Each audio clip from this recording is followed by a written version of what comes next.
This guy is, I don't even know how to begin to describe Peter Paul Rubens. Um, he spoke, I don't know how many languages. He was a major diplomat who actually negotiated a peace between Spain and England, who had been at loggerheads ever since the failure of the Armada. He was an associate of kings and princes, traveled all over Europe. He's the first real international artist, incredibly talented. His background is interesting. His father was a Calvinist, and because of the religious wars in the lowlands, the part that's now Belgium, became Catholic, and the northern part, Holland, which is now Holland, became Protestant. But there was a back and forth. There were wars going on all the time. When his parents married, his father moved him and his wife out of Antwerp because it was Catholic and he was a Calvinist. And he actually became an advisor to William of Orange's second wife. William of Orange was kind of the leader of the Protestants. But he ended up becoming a lover of William of Orange's wife and fathered a child with her and ended up in jail. And after he got out of jail, he and his wife had a child who was Peter Paul Rubens. Then he died, and Peter Paul Rubens and his mother went back to Antwerp, to Catholic Antwerp, and he was raised Catholic. And in fact, he was a devout Catholic, and very, very much, he is the exemplar of the Baroque in painting. He kind of plays very much, I would say, the same role in painting as Bernini played in sculpture. And so he satisfied he satisfied the desires of both the Catholic Church and the Catholic rulers, who were trying to protect Catholicism and also to defeat Protestantism. After he returned to Antwerp, he studied he studied the humanities. He learned Latin, Greek, God knows how many other languages. And then he entered, he studied under a painter for 8 years. And in 1598, he entered the Guild of St. Luke, where was the artist guild. So he became an official artist after 8 years of study. And it's interesting, this is 40 years after Bruegel the Elder in Antwerp, the same city.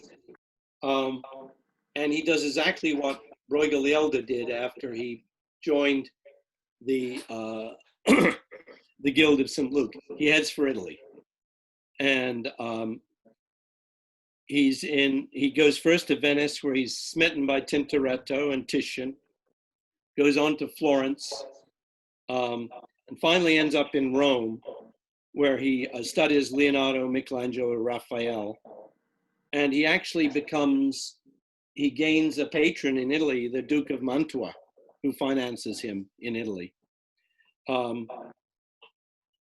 He was incredibly able and studious, and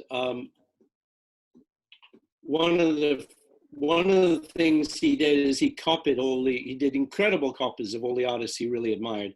This is actually, if you remember, we saw this painting by Titian.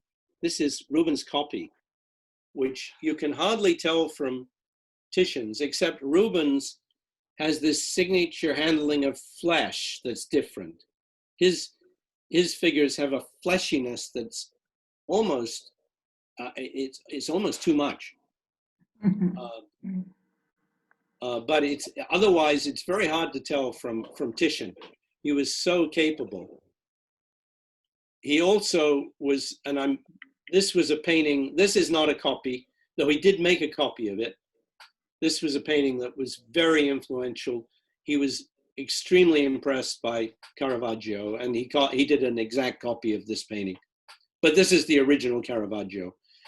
And this is considered one of Caravaggio's greatest paintings.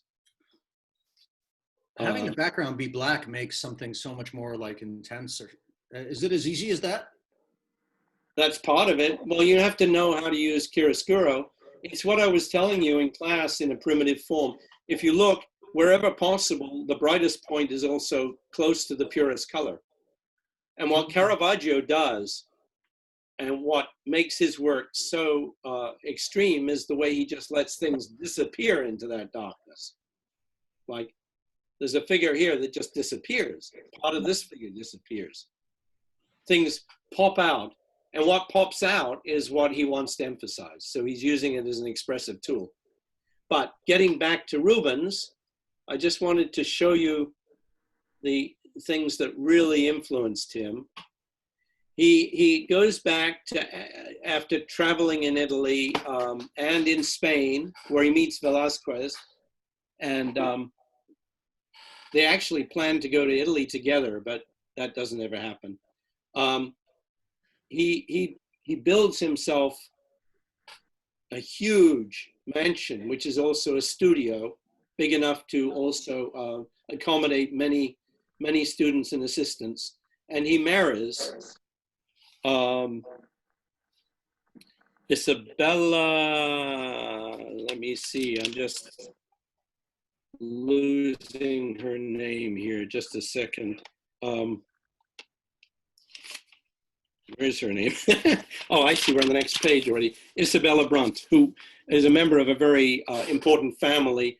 And it's important to understand that at this point, Antwerp, 40% of all the world trade came through Antwerp. It was an enormous port and incredibly wealthy. But I love this portrait because you look at Isabella here, this is one smart woman, you can just tell, and clearly his equal. It's a really, I think, a magnificent portrait, and it shows what he was capable of. I don't know what other people think of it, but I love her expression. I think it's unusual to see that in portraiture. She's almost like she just put him in his place or something. I don't know. It's the punchline of a joke being told before the joke is done. Something, right? Yeah. It's really spontaneous. There's a spontaneity. Yeah, well, he was capable of that because he was so adept. Mm-hmm. He's also, at the same time he's painting these pictures, he's shuttling back and forth between Spain, England, France, as an ambassador, also as a spy sometimes. Mm-hmm. And when he paints, he's dictating letters in several different languages and has musicians playing for him. But he also, so these are a couple of his early paintings which made his name in Antwerp, actually. This one, to my eye, is a little on the busy side, but that's what Rubens is. He's all movement. He's Baroque, and he's Baroque to the nth degree. But you can see the influence here of Tintoretto. They just movement everywhere in the painting. Not my favorite painting by him, but very incredible work. This other one, though, which was a companion painting, you can see the influence here, I think, of Caravaggio. Mm. Except that, Rubens makes it much busier. And his figures don't have that, they're not totally lost in darkness the way Caravaggios usually are. But quite a powerful painting and a pretty limited palette.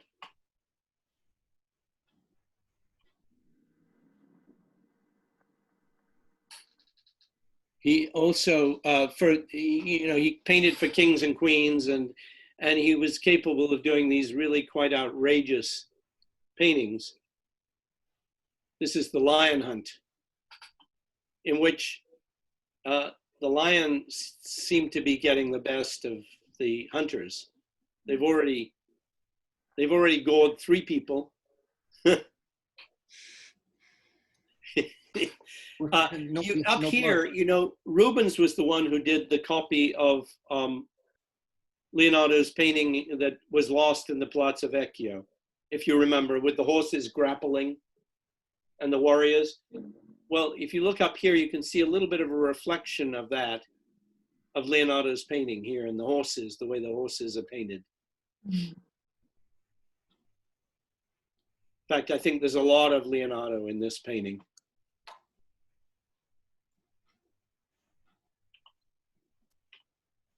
Now, one of his patrons was Marie de Medici, who was a Medici who married, let me see again, you got to remember to get it straight here. She married Henry IV of France.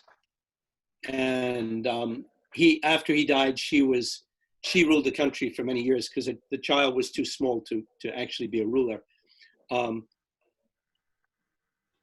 And she had him paint something like 23 paintings for her. He was close with all these people. He wasn't just working as a painter. He was like a friend, an advisor,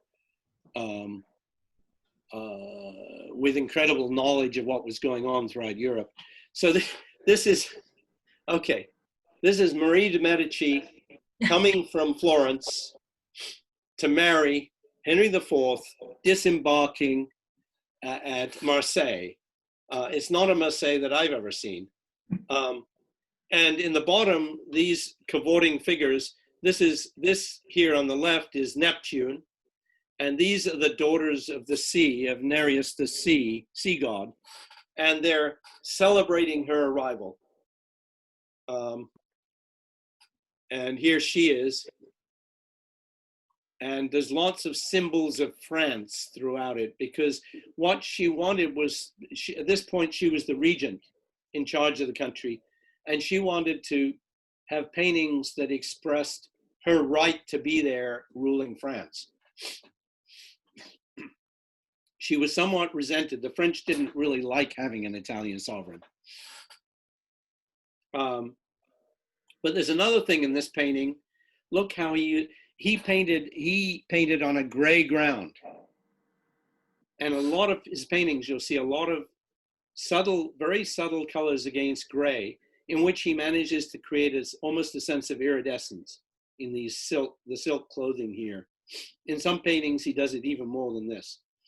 But that's kind of an innovation, one of his color innovations. Anyway, it's kind of over the top. I mean, it's very impressive. I don't know, what do people think of this? Silence. It was impressive. I think that the floating ghost lady looks a little bit like unfinished, but in a cool way. It looks like what? It looks a little unfinished, but maybe because it's a ghost. But one doesn't mind. It just looks you like mean this figure up here? Yeah. It looks like he got interrupted. She's an angel, right? She's some sort of, yeah. Kind of have to search for the main character. Yeah, you do. Well, that is Baroque. One of the things about Baroque is they make you work when you look at the painting. They also fill the paintings up with extraneous stuff, It would be good to have like a glossary or like an index with the genre, like Baroque, and then some some descriptors and An overlay. Yeah, like the way you would do with like red wines. Pinot Noir is this, for us laypersons. For people. I didn't know that about Baroque. That's really cool to know. So the other thing, so when he was sent by the King of Spain, Philip IV, to try and negotiate,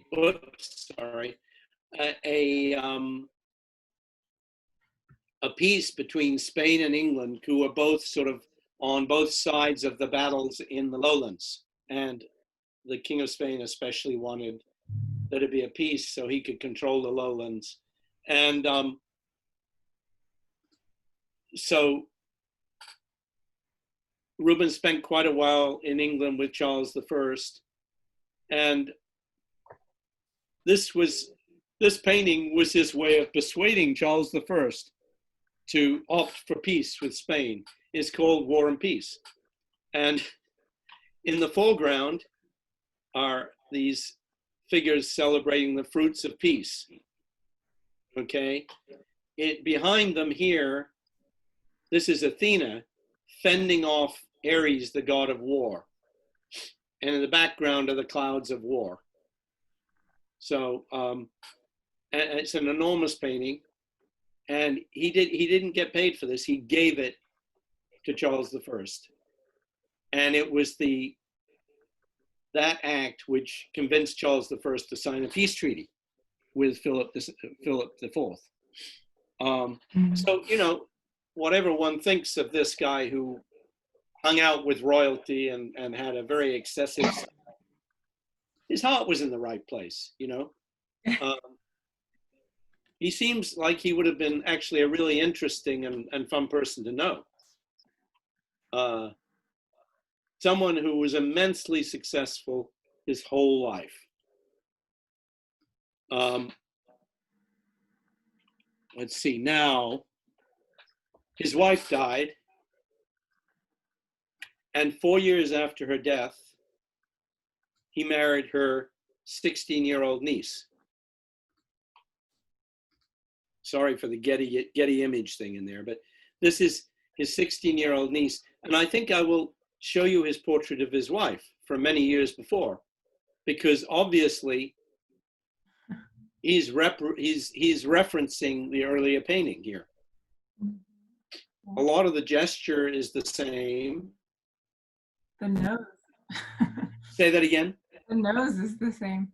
The nose is the same. Well, they are related. So, you know, I mean, I think he was a very good portraitist. I imagine these are real likenesses, but he's got almost the same angle of the face.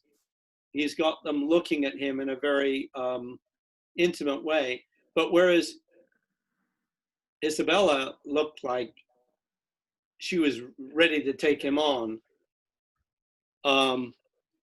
Helene Fumont looks a little like she's out of her depth here. I mean, she is only 16, and he would have been in his, I think in his 50s. Still a very interesting portrait, but to me it's interesting the way he references his wife. And you wonder how much Helene was sort of a replacement for his wife. I'll just make it larger so you can see it better. It's a beautiful portrait though, but not as engaging, I think, as the one of his first wife. But she became, she was with him for the last 9 years of his life, and she became his sort of muse. This is one of his paintings of her.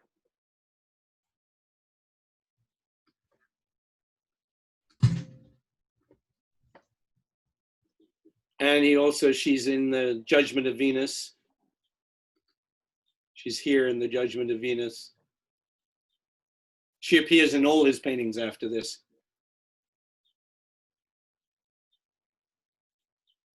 The one in red, I'm assuming.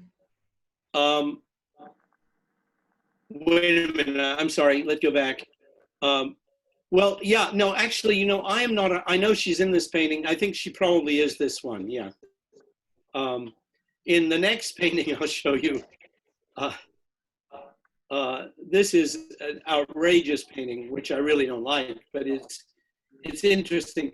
It's the festival of Venus, based on a poem by Ovid. Now, talk about a busy painting.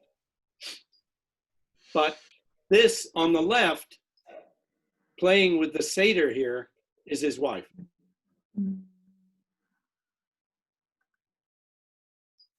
But this was all, you know, it looks very risque, but you gotta understand, he was actually a very loyal married man, and this was celebrating marriage. So more than enough naked children for anyone. I really, actually, to tell you the truth, I can't stand this painting, but now interesting thing about him,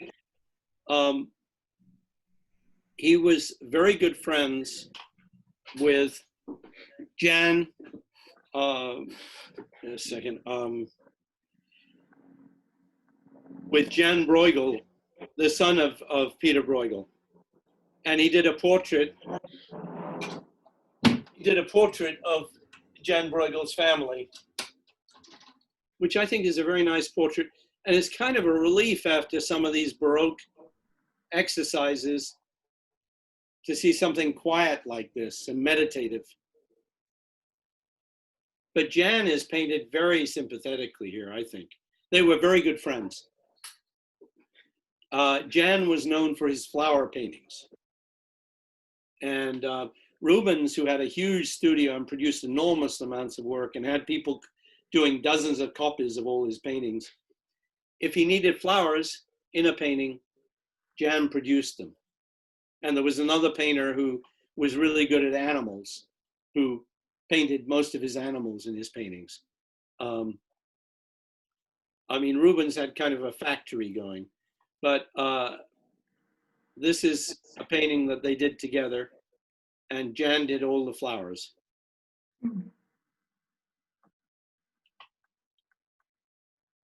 Quite a few flowers too.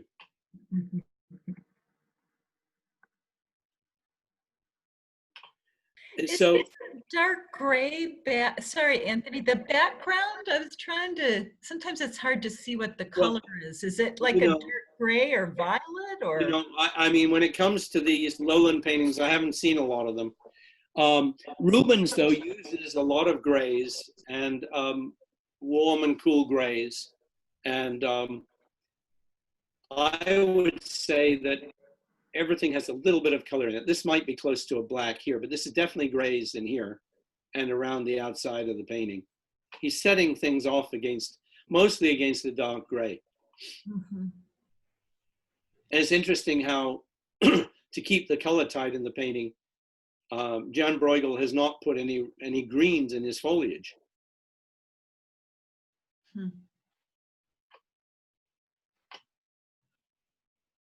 So I wonder if that's to like emphasize the color of the flower bulbs. And yes. Yeah. And if you had that green circle there, it would throw off the whole painting. Now, in his last years, I mean, it's interesting, his friendship with Jan Bruegel. I mean, he obviously was very aware of Jan's father's work, and towards the end of his life, retired to his country estate. He did a lot of landscapes that are obviously a reference to Bruegel, though very, very different. If you remember, Bruegel created landscapes that are very geometric and create a composition, really interesting geometric compositions across a painting. And it's the landscape that guides the eye. And then the people are set very strategically into that landscape. Rubens is working in a totally different way. His emphasis is the figure, and the landscape is secondary. And it's the movement through the figures and the details of what's going on that's of interest in the painting. The overall composition of this painting is not really very interesting, but the movement is quite intense. But it doesn't, for me, give any of the flavor of the peasant world that Bruegel was able to get, because of course, you know, Rubens was traveling in another world. This is one of my favorite of those series. And I think you can see a reference to Bruegel in the figures in the foreground. these women walking with their burdens. This is a nice painting. Again, to the extent that the landscape works, it's through movement. There's movement in the sky. There's movement with the sheep and the hay wain here, and the women. Everything is moving through the painting. But this is quite a lovely landscape, I think. But it looks like it needs a good cleaning. I'm going to actually see, let me see if I can, I'm going to bring it up small and see if I can go back to the Bruegel that I think he's referencing. Because it was a gathering, it was hay gathering. Here we are, let's see. Just a second. Yeah, here we go.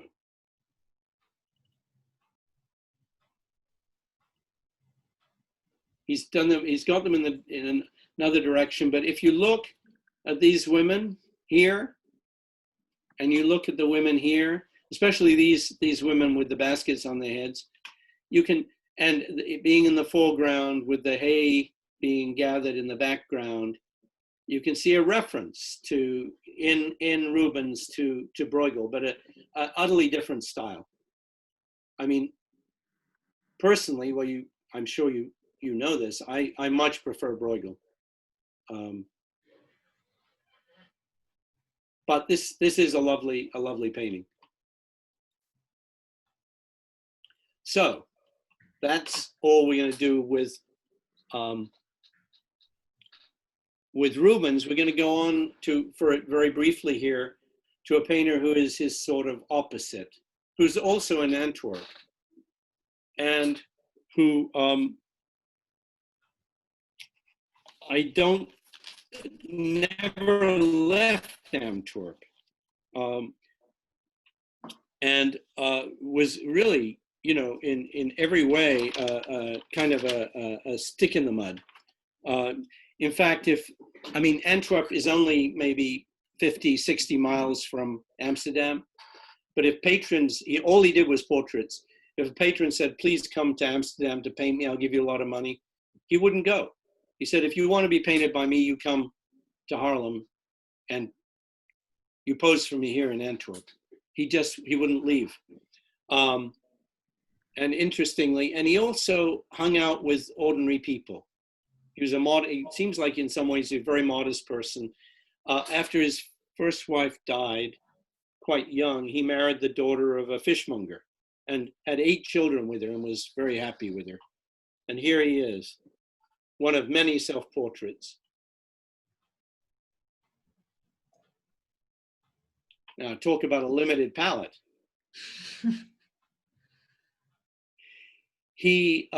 Antwerp, you could see art from all over the world. So he would have definitely seen Caravaggio, because everything passed through Antwerp in those days. But you will see as you go on, you'll see definite echoes of Caravaggio, something in his interest just in the human figure, but in his case is limited to portraits. But he's an incredible portraitist. This is one of his early large commissions, and it's interesting because when we go to Rembrandt next week, you'll see Rembrandt working in a similar vein, and we'll be able to compare them. But again, a very tight palette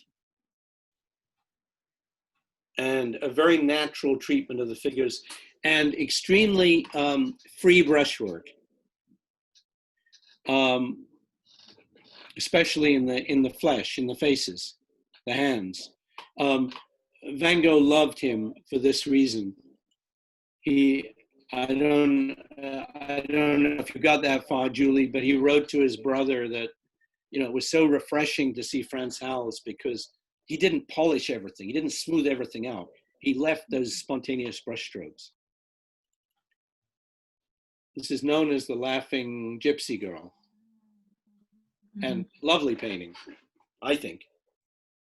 And very interesting, you know, it's still a very limited palette, but he's introduced just a hint of gray, blue, excuse me, in the clothing and this interesting piece of background here.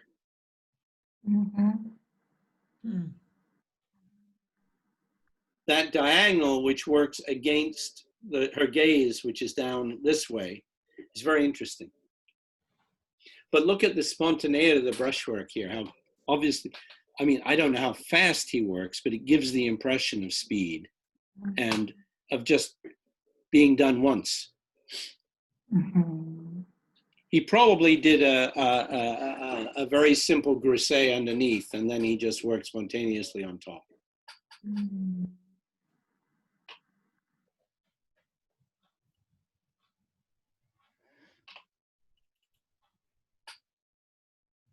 Young lovers having a good time.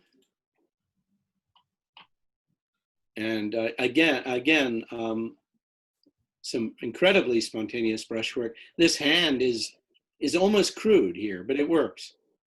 It just carries this motion up to the hand that's obviously holding a glass of beer.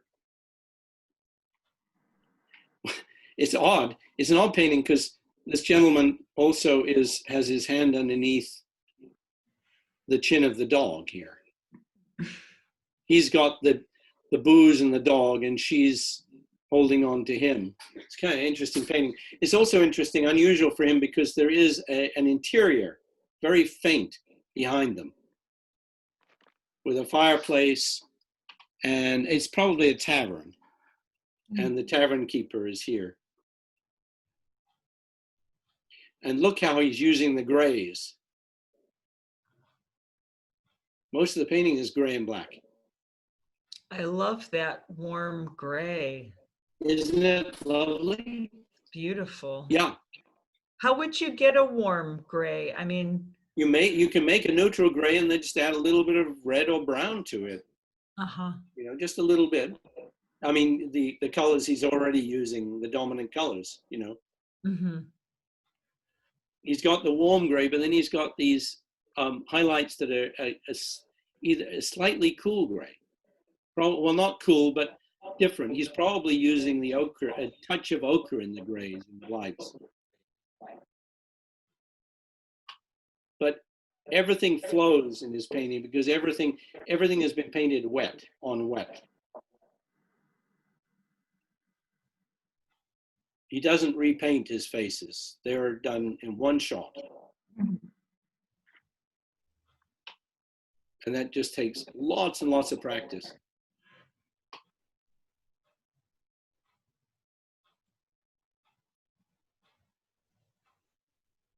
This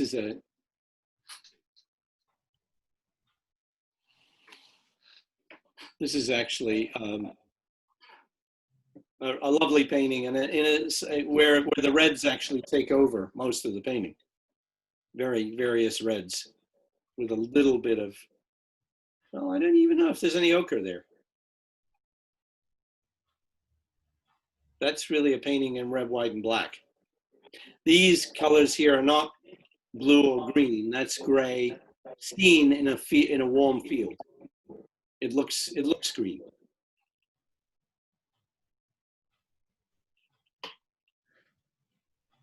But you get the feeling that, I mean, as much as he limited himself, he did just magnificent paintings. This one is quite a disturbing painting.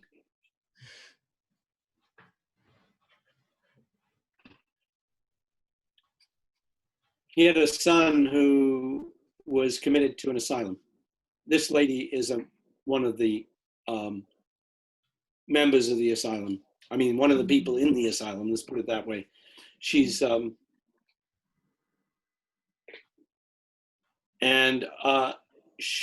owl is interesting because there's a saying in their language, drunk as an owl. And she does have she's obviously drinking a beer, but it also is a symbol of a witch. And one gets the feeling, I don't know, but this was done very quickly, because if she was in fact seriously disturbed. She probably didn't pose for him very well. I mean, she didn't sit still for him for very long. So he's painted this, her face and her body is just very roughed in. And I think the other elements, the owl and the mug here may have been painted later. But it's an interesting exploration of madness, and probably motivated by the fact that he had his son there. It's also a very, it's both disturbing and very empathetic, I think.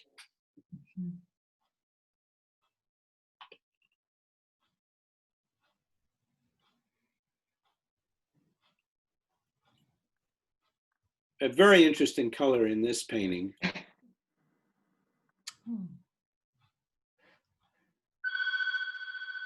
It makes me think of Caravaggio, except it's a different color palette than Caravaggio would have ever used. The greenness, which is, it may not actually be green, but it looks green, these grays here, I think is appropriate to the subject. A guy with a skull. One wonders if he's Hamlet. No, we don't know. And also the little bits of red floating in this greenish field, which are, particularly strong up here, the lips, the cheek, and the hat and the feather. But it does have the feeling of one of Caravaggio's early figure paintings. It's as accomplished, actually, I think, and as spontaneous, because Caravaggio worked very fast too.